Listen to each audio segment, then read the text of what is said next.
नमस्कार. आजच्या या सविस्तर विश्लेषणात आपण एका अशा मेकॅनिकल टूलची माहिती घेणार आहोत जे दिसायला अगदी साधं असलं तरी त्याचं काम मात्र थक्क करणार आहे. ते म्हणजे ट्यूब कटर.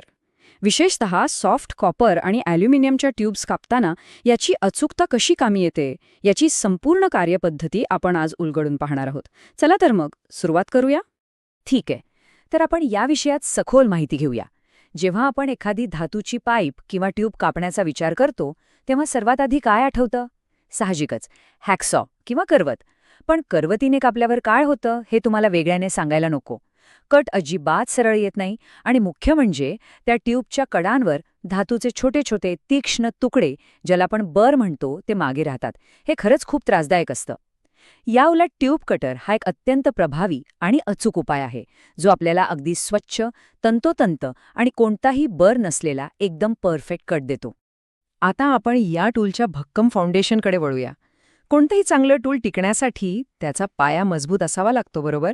ट्यूब कटरची मुख्य बॉडी ही बहुतांश वेळा ॲल्युमिनियमच्या मिश्र धातूपासून म्हणजेच ॲल्युमिनियम अलॉयपासून बनवलेली असते. याचा फायदा काय? तर यामुळे हे टूल हातात पकडायला अगदी हलकं असतं, पण त्याचवेळी रोजच्या कठीण आणि रफ वापरासाठी ते अतिशय टिकाऊ आणि मजबूतही बनतं. आता इथली सर्वात रंजक गोष्ट म्हणजे हे गोल फिरणारं हँडल, ज्याला आपण राऊंड ट्विस्टिंग हँडल म्हणतो. हे हँडल एका स्क्रूच्या माध्यमातून मुख्य बॉडीला जोडलेलं असतं आणि हेच ते महत्त्वाचं कंट्रोलर आहे जे कटिंग ब्लेडची हालचाल नियंत्रित करतं. ट्यूबच्या आकारानुसार आपण हे हँडल फिरवून ब्लेडचा दाब अगदी अचूकपणे कमी जास्त करू शकतो. हे अगदी एखाद्या फाईन ट्युनिंगसारखं काम करतं. आता कल्पना करा, तुम्ही कट मारताय आणि ट्यूब घसरली. पूर्ण कामच बिघडेल ना. म्हणूनच ट्यूब कापत असताना ती एका जागी घट्ट आणि स्थिर राहणं अतिशय गरजेचं असतं. हे कसं साध्य होतं? तर काही लहान मॉडेल्समध्ये ट्यूबला पकडून ठेवण्यासाठी व्ही आकाराचा गाळा किंवा व्ही ग्रूव्ह दिलेला असतो. पण तुम्ही जर मोठ्या आणि व्यावसायिक ट्यूब कटरमध्ये पाहिलं तर तिथे या व्ही गाळ्याऐवजी चक्क 2 रोलर्स बसवलेले दिसतात. या ड्युअल रोलर सिस्टममुळे ट्यूब कटर त्या ट्यूबच्या भोवती कोणत्याही अडथळ्याविना अगदी लोण्यासारखं सुरळीतपणे फिरू शकतं.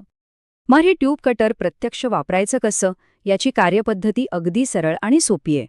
पायरी पहिली, ट्यूब या टूलच्या मध्ये बरोबर सेट करा.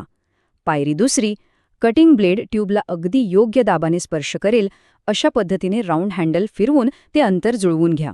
आणि सर्वात शेवटची तिसरी पायरी, संपूर्ण टूल ट्यूबभोवती एकाच लेत गोलाकार फिरवा.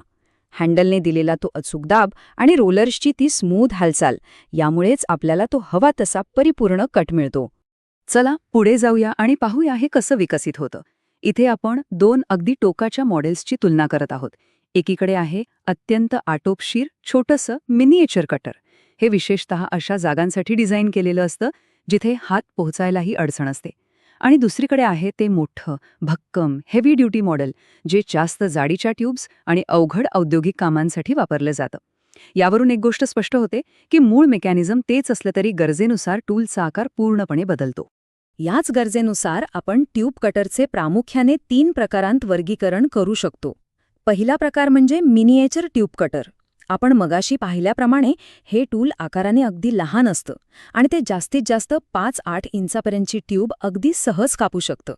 अडचणीच्या ठिकाणी हे अक्षरशः गेम चेंजर ठरतं. यानंतर येतं लाईट ड्युटी ट्यूब कटर, जे आपल्या रोजच्या मध्यम स्वरूपाच्या कामांसाठी एकदम उत्तम आहे. आणि तिसरं म्हणजे हेवी ड्युटी ट्यूब कटर, जे मोठ्या पाईप्स आणि इंडस्ट्रियल लेवलच्या कामांसाठी वापरलं जातं. तर इथला सर्वात महत्त्वाचा मुद्दा हा आहे की नुसती ट्यूब कापली म्हणजे आपलं काम संपलं असं अजिबात नाही. ट्यूब कट केल्यानंतर आतल्या बाजूला राहणारे सूक्ष्म तीक्ष्ण तुकडे किंवा बर काढणं ही एक अत्यंत आवश्यक अशी अंतिम पायरी आहे.